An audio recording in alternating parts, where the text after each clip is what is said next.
Kartikeya's warning to Tarakasur. Kartikeya, sitting on his peacock mount and wielding a spear, led a huge army of the gods against Tarakasur. The sounds of drums, the valiant war cries of the soldiers, and the rattling of armor and weapons reverberated through the battlefield. Before proclaiming war, it was an age-old custom to send word to the enemy to wage war according to moral principles and ethics, and also ask for peace. Indra too sent a messenger of peace to Tarakasur. The messenger told Tarakasur, "You have wreaked havoc in the world. The Lord of the three worlds, Indra, will destroy you now. If you love your life, then make peace with him, or else get ready for a war."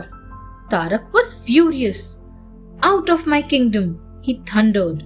The messenger fled in fear.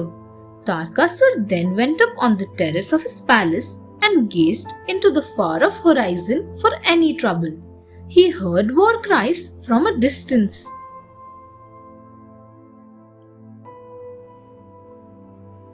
Kartikeya kills Tarakasur. Tarakasur organized a huge army and set off to attack the gods. When he reached the battlefield, he was amazed to see a child leading the gods' army. Demon Tarak immediately knew that it was Shiva's son coming to kill him. He shuddered, but he did not want to show his fear. "Ha ha ha! You gods are worthless! Have you no shame in hiding behind the shield of a small child?" Demon Tarak jeered. Indra tried to tackle Tarak himself, but Tarak used his own Vajra and threw it at Indra. The king of gods, Indra, fell down unconscious. Now there began a spirited fight between both sides. Kartikeya threw his spear at Tarak and he hit back with his own. Kartikeya fainted away. What is going to happen now? The Gandharvs, who were watching from the skies, wondered.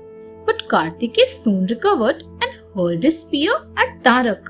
The spear pierced Tarak's chest and he fell down on the ground with a terrible cry. All the gods rejoiced. There was a great jubilation among them. Kartikeya, the demon killer. After Tarakasur's slaying, Kartikeya learnt that three of Tarak's followers, Banasur, Kronch and Pralam, who had fled after the war, were hounding people around the mountains. Kartikeya shot arrows from where he was standing and killed them. Now the gods were in high spirits. But among those three demons, Pralam was still alive. The rejuvenated gods eliminated many demons, while some of the demons pleaded mercy and yet others retreated. The delighted gods brought down a rain of flowers. After learning that Kartikeya had killed Tarak, Shiva and Parvati reached there and embraced their son. They also blessed him. The women from heaven descended and performed Aarti to ward off evil. The sages chanted religious hymns. There was celestial music too. All men and women praised and worshipped Kartikeya. He aided the angels in retaining their rightful place. Thereafter, he went back to his abode near Mount Kailash. Pralamb goes to Patal. Demon Pralamb had escaped being killed in the battle between the gods and the demons and ran away to Patal, the world beneath the earth's surface. When Pralamb reached Patal, he saw that Vasuki, the king of snakes, was away visiting Kartikeya. Pralamb took the opportunity and terrorized smaller snakes that lived in Patal. 10 crore followers of Pralamb too went with him and began to trouble the snakes. One day, a snake named Kumud went up to Vasuki and complained about Pralamb in the presence of Kartikeya. Hearing this, Kartikeya became angry. He left for Patal with his spear. He flung it straight down to Patal and it hit Pralam on his chest. The spear passed through his chest and dug a hole in the grounds of Patal. It then returned to Kartikeya.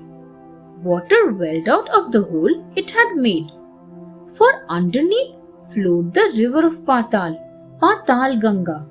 This well will be known as Siddhakoop, declared Kartikeya. Thanks for watching. Do like, share, subscribe to Sahil Book House.